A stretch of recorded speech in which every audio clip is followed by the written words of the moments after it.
আসসালামু আলাইকুম। Hello everyone, সবাই কেমন আছেন? আশা করি আলহামদুলিল্লাহ সবাই ভালো আছেন। আলহামদুলিল্লাহ আমরাও ভালো আছি। আজকে আমি সুইট চিলি সস বানাবো। চিলি সস বানানোর জন্য প্রথমে আমি পানি দিয়ে মরিচগুলো সিদ্ধ করে নিচ্ছি। মরিচগুলো সিদ্ধ করে আমি ব্লেন্ডারের সাহায্যে ব্লেন্ড করে নিয়েছি। এখন চুলায় একটা পাতিল বসিয়ে মরিচের মিশ্রণটা এখানে দিয়ে দিয়েছি। এখন আমি এখানে দিয়ে দেব স্বাদ মতো চিনি। আমি এখানে 1 চামচের মতো চিনি দিয়েছি। আপনারা আপনাদের স্বাদ মতো দিতে পারেন। এখন এখানে আমি দিয়ে দেব স্বাদ মতো লবণ। এখানে আমি দিয়ে দেব ভিনেগার। আমি এখানে হাফ কাপের মতো ভিনেগার দিয়ে দিয়েছি। দিয়ে এখানে আমি দিয়ে দেব টমেটো সস 1 চামচ।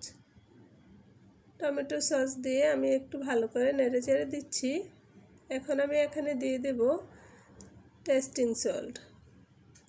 টেস্টিং সল্ট আমি দিয়েছি এখানে সামান্য পরিমাণে। দিয়ে আবারও একটু ভালো করে মিশিয়ে নিচ্ছি।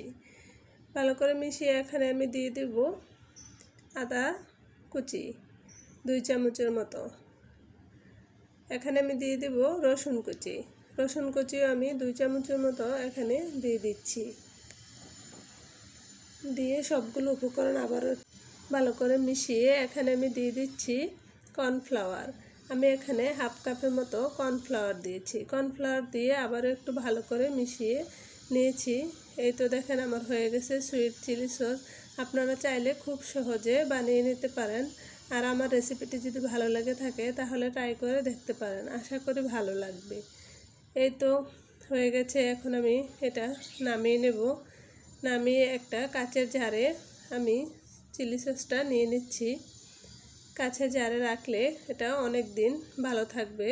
আর আমি এটা নর্মাল ফ্রিজে রেখে দেব। আসসালামু আলাইকুম।